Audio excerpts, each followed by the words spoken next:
አሌክስ ካብ ቢቲ ዘይጽበዮ ነገር ገጢምዎ ቢቲ ናይ ልባ ተናጊራ ሰላምታ ኣይረሳዕኹን ክቡራት ቤተሰበይ ከመይ ኣለኹም ደሓን ዲኹም በብ ዘለኹምዎ ሰላም ቅሳነት ራህዋ እናተመነኹ ንዝገዛ ሓደሽቲ ዝኾንኩም እንኳዕ ብሰላም መጻኹም እናበልና ከምቲ ልሙድ ላይክ ሸር ሳብስክራይብ ብምግባር ምትዋዕኹም ኣይፈለየን ክብለኩም ይፈቲ እምበርከስ ናይ ልምዓንቲ ኣድያና ወይ ከዓ ትሕዝተና ከምቲ ልሙድ ብዛዕባ ሊልና አሌክስ ኮይኑ ሎሚ አሌክስ ካብ ቢቲ ዘይጽበዮ ነገር ገጢምዎ ቢቲ እቲ ሓቂ ምስጢር ኩሉ ነገር ናይ ልባና አሌክስ ተናጊራቶ። ክቡራት ቤተሰበይ ከም ዝፍለጥ አሌክስ ኣብ ዝሓለፈ ንሊሊ ክኸይድ እየ ናብ ቢቲ ኢልዋ ነይሩ። ይኹን ደኣ እምበር ሊሊ ሓፍትና እውን ዝነገር እዚ ኣይተቐበለትን እያ።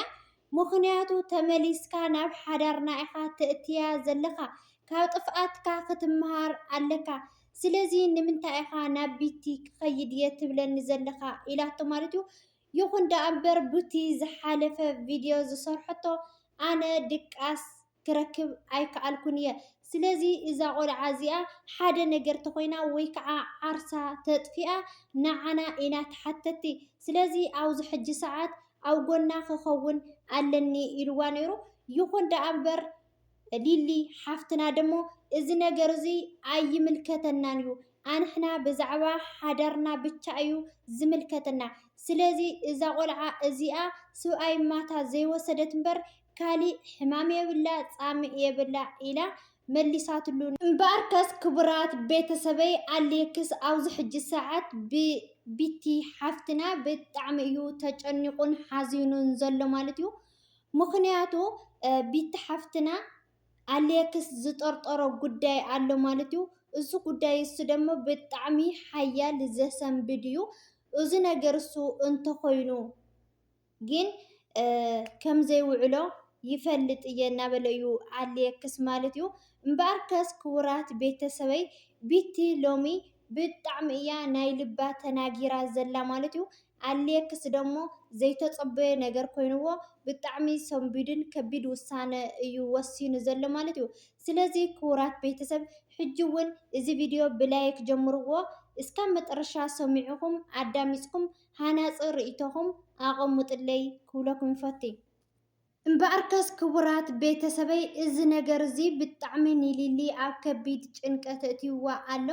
ምክንያቱ ኣብ ዝሓለፈ ሊልና አሌክስ ተስማዕሚዖም ነይሮም ማለት እዩ።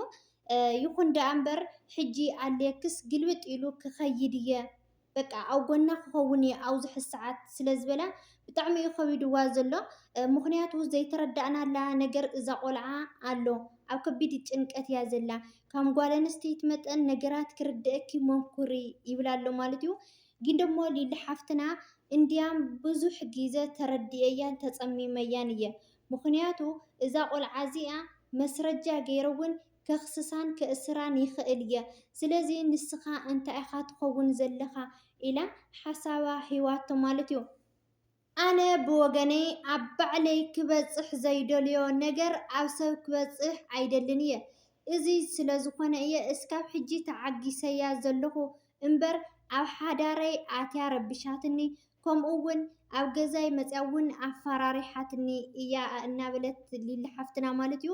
ይኹን ደኣ እምበር አሌክስ ደሞ ክትካስያ የብልክን እንተኽኢልኪ ብሓደ ከይድና ንርከባ ኢልዋ ማለት እዩ። ይኹን ደኣ እምበር ሊሊ ሓፍትና እውን ኣነ ክረኽባ ኣይደልን እየ እንተደሊኻ ባዕልኻ ኺድ በቃ ትኽክል ዲኻ ክረኽባ እየ ትብለኒ ዘለኻ ናብ ማንካ ዲኻ ኣነ ክርድአኒ ይከኣለን ምክንያቱ ኣነይ ንስኻይስ ኣተሓሳስባናስ ካሊእ ኢና ዘለና ብቤንትና ኢና ዘለና ማለት እዩ እኮ ግደፎ እሞ ኣብ ካሜራ ብድሕሪ ካሜራ ብዙሕ ነገር ተነጋጊርና ኢና ኣነ ጥፍኣተይ ዘለኒ ክእርም ንስኻ እውን ጥፍኣትካ ዘለካ ክትእርም ተባሂልና ኢና ግን ንስኻ እንታይ ትኾን ለካ ፍቕረይ ኢላ ሓሳባ ሂዋቶ ማለት እዩ።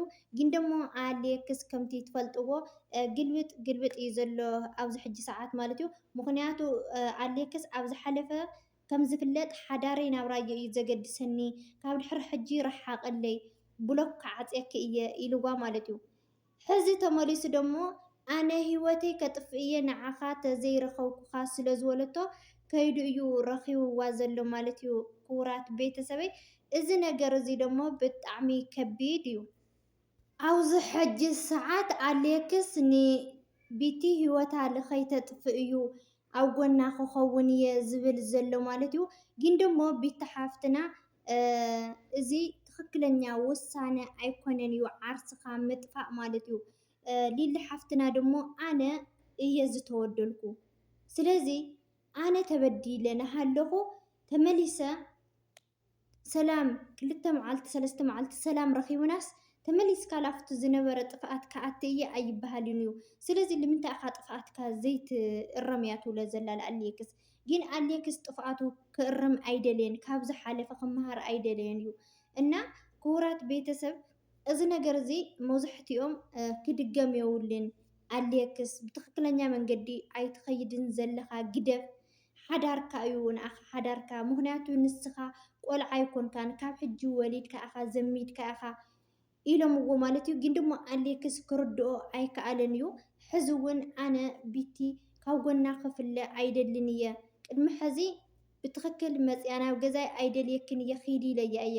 ግን እዚ ነገር እዚ ናሰማዕኹ ሱቕ ክብል ኣይክእልን እየ ምክንያቱ ሰብ እየ ከም ሰብ መጠን ክስምዐኒ ክርድአኒ ይኽእል እዩ። ንስኹ እውን ጓል ኣንስተይቲ ስለ ዝኾንኪ ንምንታይ ዘይትርድእላ እዩ ዝብላ ዘሎ ማለት እዩ ኣሌክስ። ግን ሊሊ ሓፍትና ብሓቂ ኣብ ሓዳረይ ኣትያ ሕንፍሽፍሽ ዝገበረትኒ ንሳ እያ። ሰላም ንኸይፈጠር ዝገበረትኒ ንሳ ስለ ዝኾነት ኣነ ዓርሳ ክተጥፍእ እያ እዚ ክትከውን እያ እዚ እመነኒ ምንም ኣይትገብርን እያ። ግን ንሳ ናትና ናብራ ንኽርበሽ ስለ ዝደለየት እያ ኢላ 100% እያ ኣረጋጊፃትላ ዘላ ማለት እዩ። ነገራት ብተግባር ክትኣምን ኣለካ እምበር ብዘረባ ክትኣምን የብልካን። ንሳ ስለ ዝተናገረት ዝኾነ ነገር ክትኣምን የብልካን ኢላቶ ነይራ ሊሊ ሓፍትና። ይኹን ደኣ እምበር ኣሌክስ ኣነ ተዘይረኺበያ ክሓድር ኣይክእልን እየ ኢሉ ገዲፍዋ ኸይዱ ማለት እዩ። ይኹን ደኣ እምበር ካብ ቢቲ ዘይተፀበየ ነገር እዩ ሰሚዑ ኣሌክስ ብጣዕሚ እዩ ደንጊፁ። እቲ ዝጠርጠሮ ነገር ሓቂ ኮይኑ ፀኒሕዎ ማለት እዩ። ክቡራት ቤተሰብ ብጣዕሚ እዩ ዝገርም ብሓቂ ማለት እዩ። እና ክቡራት ተኸታተልተይ ኣሌክስ ኣብዚ ሕጂ ሰዓት ብጣዕሚ እዚ ነገር እሱ ስለ ዝሰምዐ ብጣዕሚ እዩ ሰንቢዱን ተጨኒቆን ማለት እዩ። ግን ደሞ ሊሊ ሓፍትና ግደፍ ኣይትኺድ ምክንያቱ ንዓና ፀቡቐ ይመፀናን እዩ ኢላ መኺራቶ ነይራ እያ። ግን ናታ ተዝሰምዕ ነይሩ ሊሊ ነገር ተዝሰምዕ ኣሌክስ ክንደይ ፅቡቕ ነይሩ። ምክንያቱ ናይ ባዕሉ ሂወት ክሕዝኖ ኣለዎ እምበር ናይ ሰብ ሂወት ክሕዝኖ የብሉን እዩ።